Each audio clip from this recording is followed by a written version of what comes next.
The towering glass and steel skyscrapers of Wall Street cast long, imposing shadows over the bustling financial district on that humid, unforgiving late afternoon. Valerie stepped out of the massive corporate building, her shoulders slumped beneath the heavy burden of sheer exhaustion. She dragged her aching feet across the uneven pavement, feeling every single hour of her grueling 12-hour shift in her bones. Her standard, faded blue cleaning uniform clung to her damp back, soaked in sweat from a day of relentless labor. At 28 years old, her body constantly complained as if she were an elderly woman of 70. She had scrubbed over 20 executive suites that day, wiped countless dried, sticky coffee rings off expensive mahogany desks, sanitized pristine marble bathrooms, and polished endless smudge-covered windows, until her arms went entirely numb. She wanted nothing more than to catch her crowded bus back to her tiny apartment in East New York, eat a simple, lonely plate of rice and beans, and collapse into her narrow bed. Suddenly, cutting through the overwhelming, chaotic noise of the restless city traffic, the blaring horns and the shouting pedestrians, she heard a faint, muffled crying sound. Valerie stopped dead in her tracks, her weary eyes scanning the heavily crowded sidewalk. Just across the busy intersection, amidst a sea of dark business suits and briefcases, two identical little girls were wandering aimlessly, clutching each other's hands with terrifying desperation. They had bright blonde hair tied carefully with elegant white ribbons, shiny patent leather shoes that caught the fading sunlight, and beautiful, intricate dresses that likely cost more than Valerie earned in an entire month of scrubbing floors. Their rosy, delicate cheeks were soaked with heavy, continuous tears. She looked frantically left and right, desperately searching for a distressed mother, a panicked nanny, or any responsible adult who might be looking for them. There was absolutely no one. Two 5-year-old children were completely abandoned in the middle of the chaotic, unforgiving financial district. Valerie's chest tightened with such a fierce, instinctual protective urge that she did not even pause to consider her own safety. She dashed across the perilous avenue, ignoring a furious delivery driver on a bicycle who swerved sharply and shouted nasty curses at her. She reached the trembling children and immediately dropped to her bruised knees on the dirty, gum-stained concrete, bringing herself down to their eye level. "Hey, sweethearts, please do not cry. Breathe. Nobody is going to hurt you here," she murmured with a soothing, melodic voice, pushing a stray lock of hair from her sweaty forehead. "Can you tell me what happened?" The little girl in the yellow dress swallowed a hard, painful sob, while the one in the red dress squeezed her sister's tiny hand even more defensively. "We lost our daddy," the first one whispered, her voice barely audible over the roaring traffic. "He told us to stay perfectly still." The second girl chimed in, wiping her running nose with the back of her hand.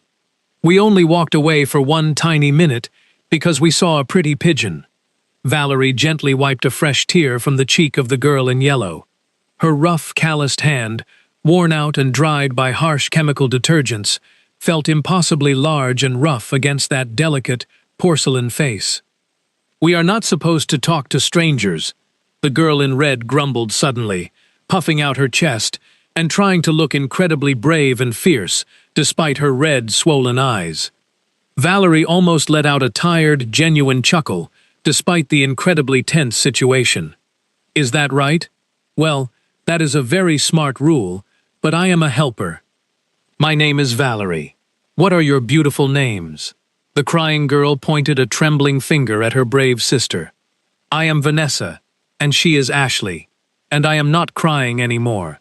Ashley hesitated for a long, calculating moment, staring deeply into the eyes of the exhausted cleaning lady, but her tough facade finally softened.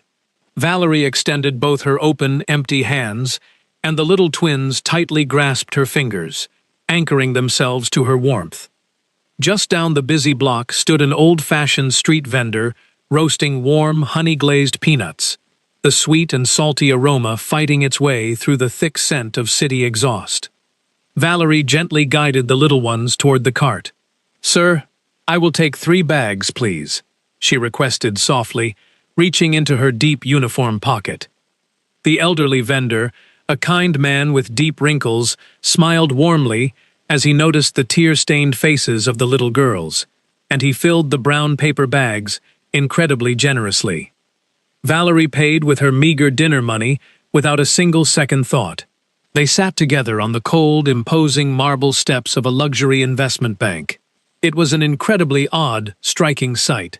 A tired woman, in a faded, stained blue uniform, sitting shoulder to shoulder, with two angelic girls in high-end designer outfits, sharing cheap street food as the wealthy executives rushed past them. "Careful, it is still very hot," Ashley warned her sister, poking the roasted peanuts tentatively with her index finger. Vanessa had already shoved a massive handful into her mouth, chewing happily, the salt mixing with her drying tears. "Your father probably does not let you eat street food, does he?" Valerie asked carefully, blowing on her own handful to cool them down. "He says it is terrible for our tummies and full of germs," Ashley replied with a serious grown-up tone that did not fit her tiny face. "But today is a special day," Vanessa smiled brightly, a huge peanut-filled grin, and then she rested her little blonde head gently against Valerie's tired shoulder, as if she had known this woman for her entire life. Valerie froze completely. Her weary, aching shoulder, accustomed only to the heavy weight of industrial mops and buckets of dirty water, now supported a precious, trusting child. Her hand instinctively moved to stroke the girl's soft hair. From across the broad, congested avenue, a desperate, agonizing shout echoed over the endless traffic, slicing through the ambient noise like a sharp knife. "Vanessa! Ashley!" The three of them snapped their heads up simultaneously. A tall, distinguished man in an exquisitely tailored, charcoal-gray suit was sprinting frantically toward them. His expensive jacket was completely unbuttoned. His silk tie was thrown haphazardly over his shoulder, and his graying temples were wild with sweat. His eyes were wide with pure, unadulterated terror. Ashley gasped and dropped her warm bag of peanuts onto the dirty sidewalk. "It is Daddy," she whispered, her voice trembling. Vanessa instantly grabbed Valerie's arm with astonishing strength, burying her face deep into the blue uniform.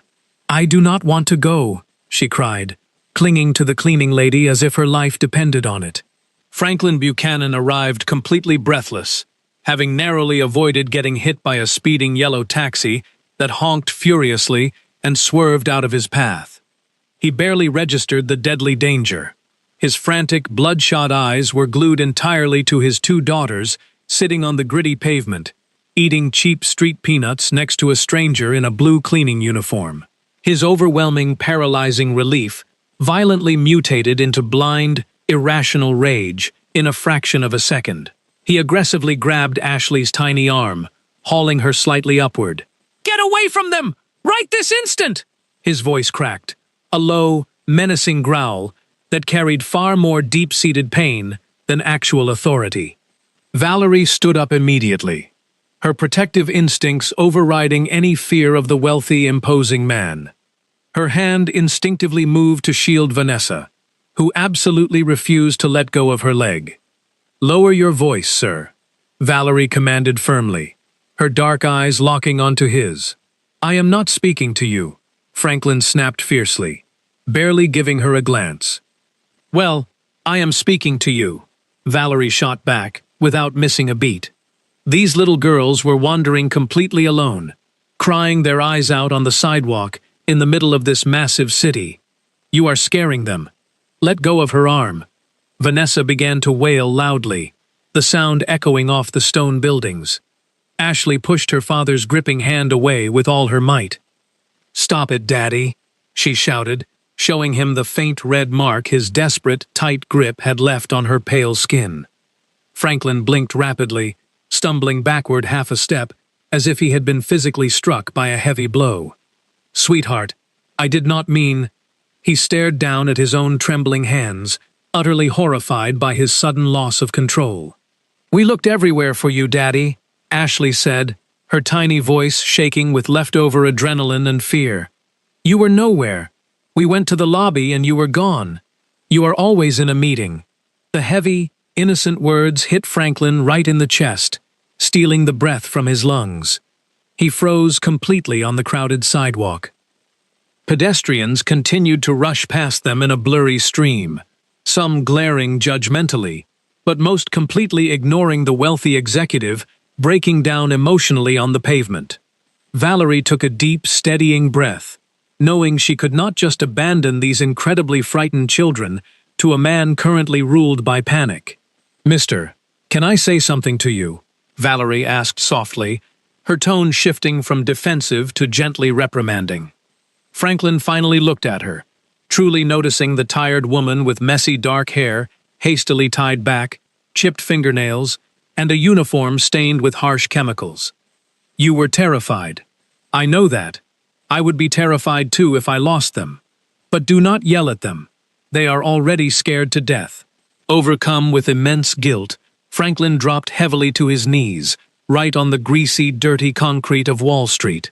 His pristine, custom-made linen suit brushed the city filth, but he did not care in the slightest. "I am so sorry, my beautiful angels. Daddy was so wrong to yell. I was just so afraid." He extended his trembling fingers toward Vanessa, who was still hiding behind Valerie's leg. "Thank you," Franklin said dryly to Valerie, struggling to regain his composed, corporate demeanor as he stood back up. "I appreciate your help. I will take it from here." Valerie crouched down carefully to say a proper, gentle goodbye to the little girls, gently stroking Vanessa's hair and tucking a loose, silky strand behind Ashley's ear. "Go with your father, sweethearts. He loves you very much and he was just very worried," she whispered kindly. "You have to come with us," Vanessa pleaded, her voice breaking into another sob. "I cannot, my sweet girl. I have to go to my own home now." Suddenly, the twins let go of their father entirely, sprinted back to Valerie, and hugged her legs so fiercely they nearly knocked her over. "Mommy, do not leave us. Please stay, Mommy," they screamed together, their voices echoing off the surrounding glass facades. A busy businesswoman, in a sleek black suit, stopped dead in her tracks, lowering her cell phone. A young delivery boy on a sleek bicycle hit his brakes hard just to stare at the unfolding drama. Valerie stood utterly paralyzed, her hands hovering awkwardly in the mid-air. She desperately wanted to yell to the crowd that she had absolutely not taught them that sacred word, that she was just a tired office cleaner on her way home. She looked at Franklin in pure, unadulterated panic, silently begging for his intervention. Franklin was as pale as a fresh sheet of paper. His mouth hung slightly open, his jaw slack, as he stared intently at his daughters, holding a total stranger, and calling her the one specific word that had been strictly forbidden and unspoken in his household for 5 agonizing, silent years. The word hung heavily in the humid evening air, like a massive storm cloud waiting to burst. Franklin swallowed hard, his throat completely dry and tight. "Girls, please, come with Daddy right now." His voice was barely a whisper. Ashley pressed her tear-stained face harder against Valerie's worn uniform, refusing to acknowledge him. They were not throwing a simple, childish tantrum. This was a desperate, primal plea for maternal warmth. Valerie looked down at the sobbing children, then back at the completely shattered billionaire standing before her. "Sir, if I try to walk away right now, they are going to run straight into the street after me," she pointed out sensibly, stating the terrifying fact. Franklin slowly stood up straight, dusting off his ruined, expensive trousers. "Would you accept a ride home?" he offered quietly, utterly defeated. Valerie glanced up at the large street clock mounted on the corner bank. It was past 7 o'clock in the evening. Her regular bus was long gone, and catching the next series of trains would mean arriving in her dangerous neighborhood in East New York close to midnight. Her frail, sickly mother would be waiting up, sick with worry. "Just until they calm down," Valerie agreed cautiously, not wanting to overstep. The luxurious, elongated black town car pulled up seamlessly to the curb. A sharply dressed chauffeur, in a crisp uniform, opened the heavy, armored door. Vanessa climbed in first, pulling Valerie tightly by the hand. Inside, it smelled richly of expensive leather and fresh, cool air conditioning that sent a shiver down Valerie's sweaty spine. The grand car seamlessly pulled away from the curb, leaving the financial district behind and heading toward the unbelievably wealthy Upper East Side. Both girls fell deeply asleep within a matter of minutes, their heavy heads resting securely on Valerie's soft shoulders, exhausted by their terrifying adventure. Through the rearview mirror, Valerie caught a glimpse of Franklin, sitting rigidly in the front passenger seat. He was staring out the window, but the glass reflected his face perfectly. She watched him quickly wipe away a solitary, heavy tear before composing himself. As they finally arrived at a magnificent, towering mansion that looked like a historic European palace, the massive wrought iron gates silently glided open. Franklin carefully carried the sleeping Vanessa, covering her delicate arms with his ruined linen jacket, while Valerie surprisingly found the strength to carry Ashley, an older woman with incredibly kind eyes, graying hair, and a pristine white apron, rushed out the massive front door, clutching her chest. "Mr. Buchanan, thank the heavens. I was just about to dial the police," Eleanor the housekeeper gasped, her voice shaking. "They are perfectly safe, Eleanor. They are just sleeping soundly," Franklin whispered, stepping into the grand foyer. Eleanor's eyes widened dramatically as she saw Valerie, a woman in a stained cleaning uniform, carrying the other twin. After carefully putting the children to bed, in a massive bedroom painted entirely in soft pink hues and filled with untouched toys, Franklin invited Valerie down to the massive, incredibly intimidating living room. He offered her a formal position as a live-in nanny and governess with triple her current cleaning salary, free room and board, and her Sundays completely off. Valerie sat on the edge of a sofa that probably cost more than her entire apartment building. Thinking of her mother Alice's expensive, necessary diabetes medications and their constantly delayed rent payments, she boldly accepted under one strict, non-negotiable condition. He must never ever yell at her the way he did on the street, and she would raise the girls with joy, dirt, and laughter, not strict, cold discipline.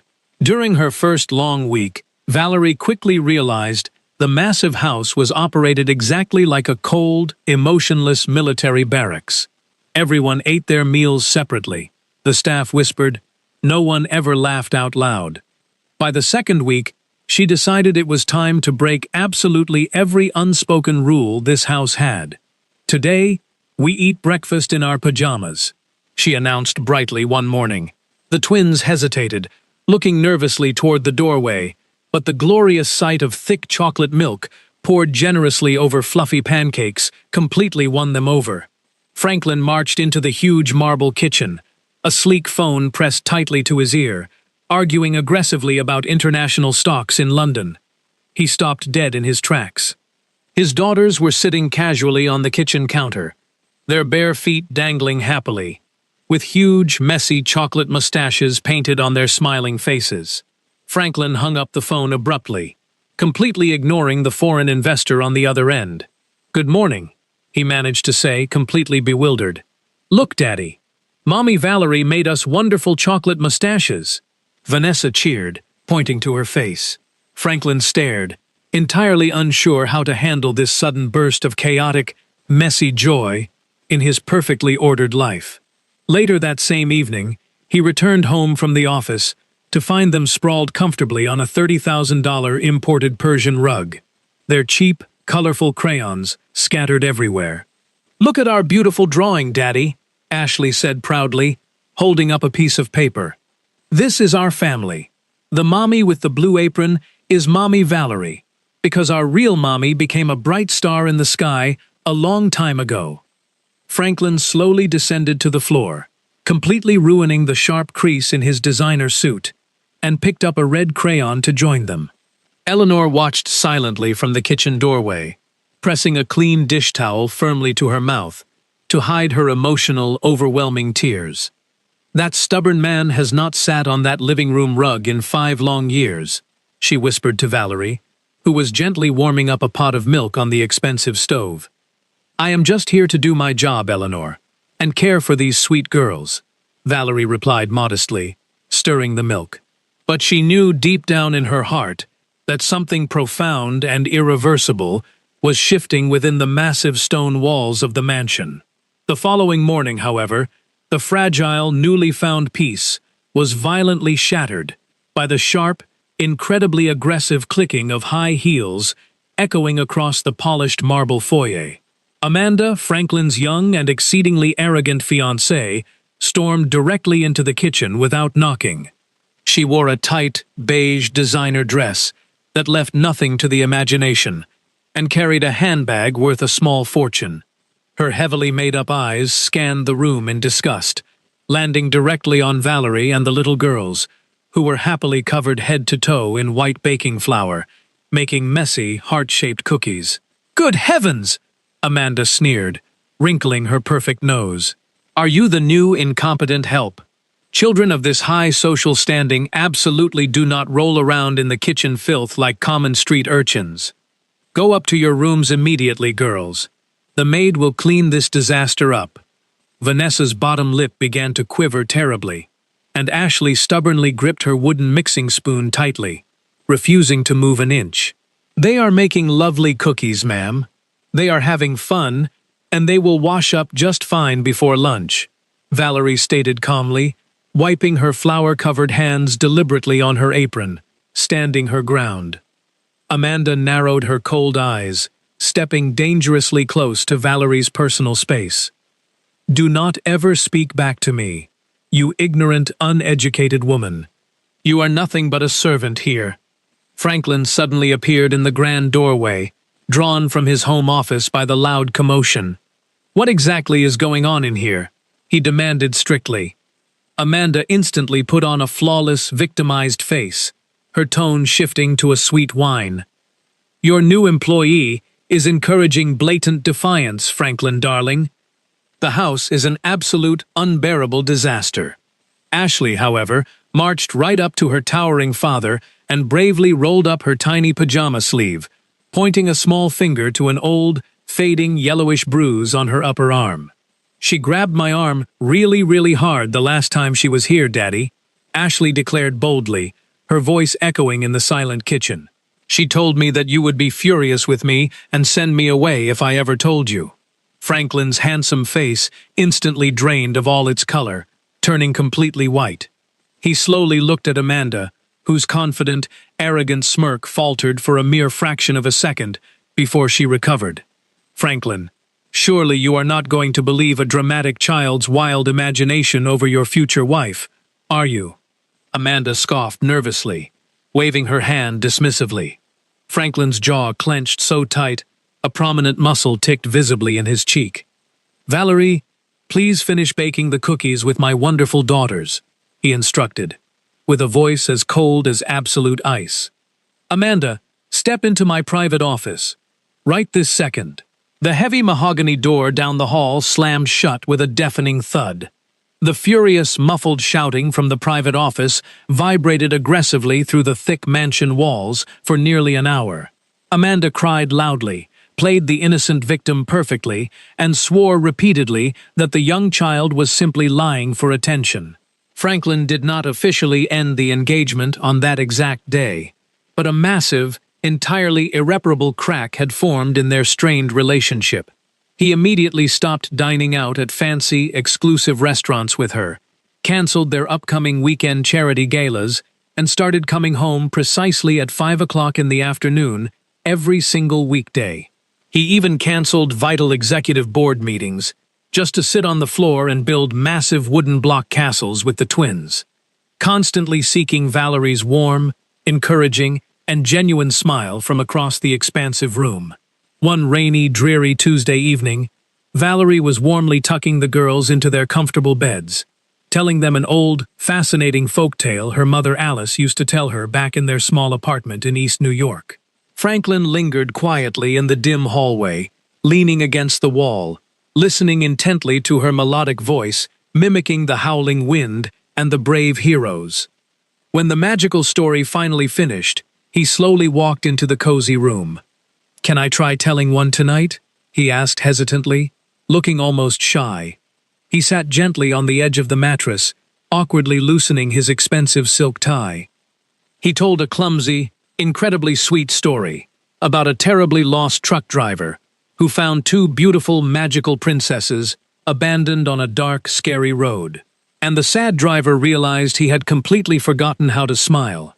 Franklin murmured softly, his deep voice thick with heavy, unwept tears, until those brave princesses and a remarkably kind lady wearing a blue uniform taught his heart how to beat again.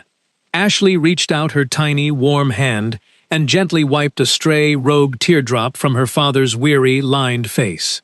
Valerie slipped out of the quiet room silently, not wanting to intrude on this deeply personal healing, retreating to the massive kitchen where Eleanor was meticulously polishing the silver cutlery. "I think I need to pack my bags and quit, Eleanor," Valerie whispered, her hands trembling violently as she poured a glass of water.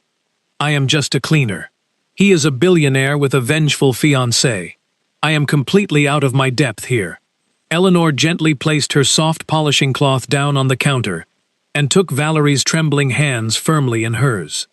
"My dear, sweet girl, I have worked faithfully in this imposing house for 17 years.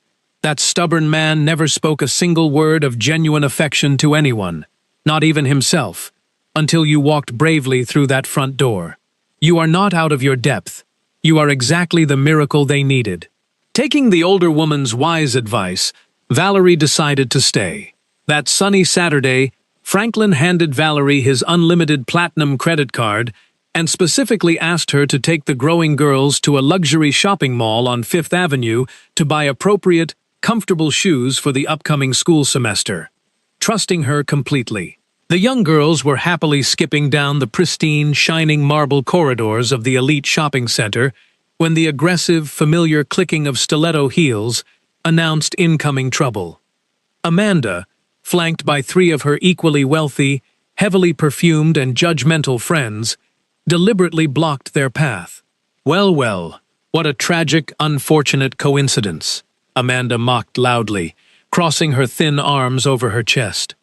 "Girls, come give your future stepmother a proper kiss." The twins firmly planted their feet on the ground and quickly hid behind Valerie's protective legs. Amanda's shallow friends whispered loudly to one another, pointing and blatantly mocking Valerie's simple, inexpensive clothing and her unstyled, natural hair. Valerie took a deep, calming breath, determined to remain utterly professional and protect the innocent children from this venomous public display. "Excuse us, ma'am. We need to get to the shoe store right away," Valerie said politely but firmly, trying her best to step around the intimidating group. Amanda maliciously reached out and grabbed Ashley's wrist, tightly. "I said, come here to me." Valerie's voice instantly dropped an octave, resonating with a fierce, motherly authority that surprised even herself. "Let go of her arm right this absolute minute." Amanda's arrogant friends actually took a physical step back, genuinely surprised and intimidated by the commanding, powerful tone. Amanda reluctantly released the child, but sneered viciously. "Franklin told me just last night that he is completely exhausted by you. He deeply regrets hiring a nobody from the dirty slums." Before Valerie could even process the cruel, biting words, Ashley stepped forward and shouted, "You are a massive, terrible liar. Daddy said on the phone to his brother last night that Mommy Valerie is the absolute best thing that ever happened to us. I saw you hiding and listening outside the kitchen door like a sneaky, bad rat," Ashley proclaimed loudly, her voice carrying down the entire luxury wing of the mall. Amanda flushed bright, furious crimson red, as her judgmental, gossiping friends stared at her in utter embarrassment and shock. Murmuring awkward, hasty excuses, the fake friends quickly scurried away toward the descending escalators, leaving Amanda deeply humiliated and utterly alone in the middle of the concourse. "You will pay dearly for this, you peasant," Amanda hissed venomously before storming off in the opposite direction. Valerie held her head incredibly high, grabbed the girls' hands gently, and guided them safely to the waiting town car to head back to the sanctuary of their home. When they finally returned to the grand Upper East Side estate, a highly shocking, tense scene awaited them. 3 enormous, wildly expensive designer suitcases were piled high in the direct center of the living room rug. Amanda sat stiffly on the velvet sofa, furiously tapping on her expensive phone, acting as if nothing embarrassing had occurred at the mall. Franklin stood rigidly by the towering floor-to-ceiling window, staring blankly out at the manicured garden. Eleanor, sensing the thick tension, quickly ushered the young twins into the kitchen to make fresh, cold lemonade, keeping them far away from the brewing, inevitable storm. Valerie stood quietly near the mountain of luggage, her heart pounding heavily and erratically against her ribs, waiting for the verdict. "Well, your little incompetent employee has finally arrived," Amanda spat venomously, without even bothering to look up from her glowing screen. Franklin turned around slowly, his face an unreadable, stoic mask. "Are these your packed bags, Amanda?" She stood up abruptly, tossing her phone carelessly onto the velvet cushions. "Yes, they absolutely are. And I am leaving this ridiculous house right now, unless you fire this miserable, interfering woman directly to her face while I watch. Then, and only then, we can proceed with our planned winter wedding." The antique wooden grandfather clock ticked loudly in the suffocating, heavy silence of the massive room. Franklin looked deeply at Valerie, who stood tall, proud, and completely silent, and then he turned his cold, uncompromising gaze back to his furious fiancée. "Valerie is staying right here," he stated with absolute, unwavering finality. Amanda let out a shrill, piercing, disbelieving laugh that echoed unpleasantly off the high ceilings. "You are honestly choosing a common, uneducated maid over me? A woman of my standing? I will utterly ruin your reputation in the local press. I will destroy you." Franklin remained entirely unfazed by her desperate threats. "My precious daughters are finally happy. They sleep peacefully through the night, without waking up screaming from terrible, haunting nightmares. They sing cheerful, silly songs at the breakfast table every morning. Furthermore, you purposefully bruised my beautiful daughter's arm, and I will absolutely never, ever forgive that as long as I live. Get out of my house this instant." Amanda's perfectly contoured face contorted with pure, unadulterated hatred.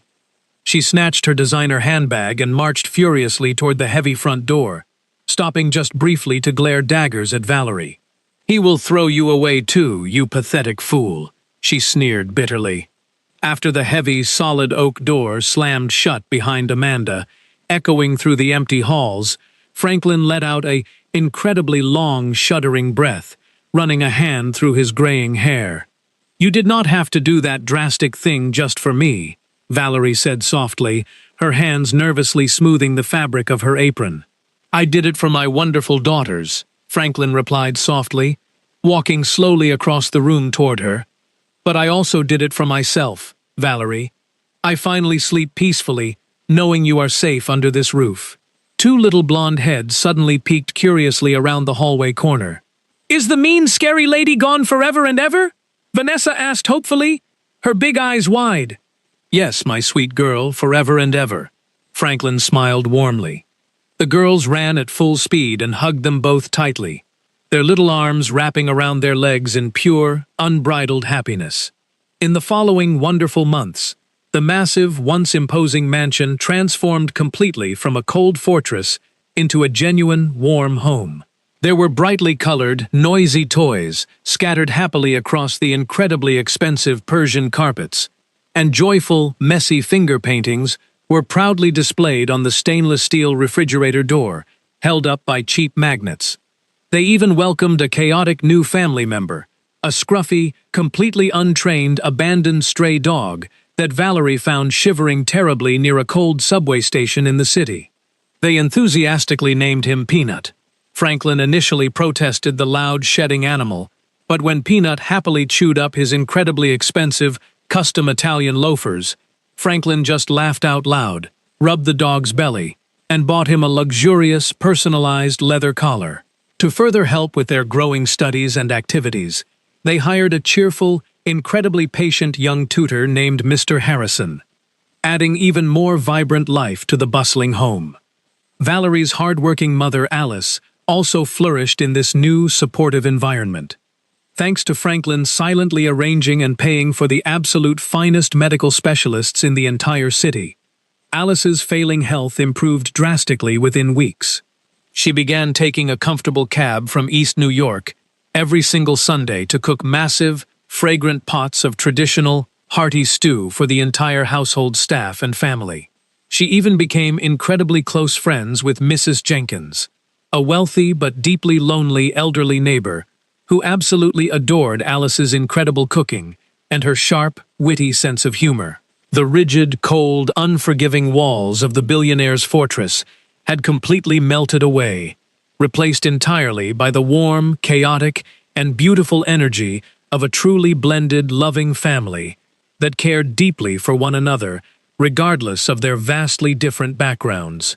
Late one breezy, comfortable Thursday afternoon, Valerie was quietly hanging the twins' freshly washed, bright school uniforms on a simple clothesline in the sprawling backyard garden, enjoying the fresh air. Franklin walked out onto the stone patio, his dress shirt sleeves rolled up casually and his formal tie missing entirely. "Allow me to assist you with that," he offered charmingly, grabbing a wet shirt. Valerie laughed out loud, a rich, musical sound. "A famous billionaire hanging wet laundry? You will clip the shirts entirely wrong and ruin the fabric." He grabbed a wooden peg and deliberately, playfully pinned a pink shirt entirely upside down, making her giggle again. As their hands accidentally brushed against each other on the thin clothesline, the playful, light atmosphere suddenly shifted into a profound, heavily charged silence between them, the air thick with unspoken emotion. They sat down together on an old, weathered stone bench beneath a massive, blooming cherry tree that showered them with soft pink petals. "I really need to tell you about Jessica, their lovely mother," Franklin started quietly, staring at his hands. "We met when we were merely 25. She was a brilliant pediatric dentist, always giving completely free care to poor children who had absolutely nothing. When we tragically lost her during the complicated childbirth, a massive, irreplaceable part of my soul died right alongside her. Looking at the newborn twins was pure agony, because they looked exactly like her. I became a walking ghost. I foolishly thought throwing endless money at fancy nannies made me a capable, good father. But I was terribly, horribly wrong." He looked deeply and earnestly into Valerie's wide, dark eyes. "You brought the glorious sunlight back into this dark, depressing tomb, Valerie. You brought my precious children back to life, and you miraculously saved me from my own grief. I do not want you here just as a hired nanny anymore. I desperately want you here as my equal partner in life." Valerie's eyes quickly filled with joyful, overwhelming tears. "I do not know how to attend fancy high society galas, Franklin. The other wealthy, snobby mothers will gossip terribly about us." Franklin gently cupped her warm face with his large hands. "Let them gossip all they want. I only care about you and our happiness." He leaned in slowly and kissed her incredibly tenderly under the falling petals. Behind the thick rose bushes, the young twins giggled loudly, holding their tiny hands over their mouths in pure delight. 8 beautiful, transformative months drifted by like a wonderful, healing dream. The mansion was practically unrecognizable to absolutely anyone who had known the old, depressed Franklin. Now there was the constant, delightful, mouth-watering smell of freshly baked vanilla cupcakes wafting from the huge kitchen 3 times a week, as Eleanor patiently taught the young girls how to carefully measure white flour and loudly crack eggs without making too much of a mess.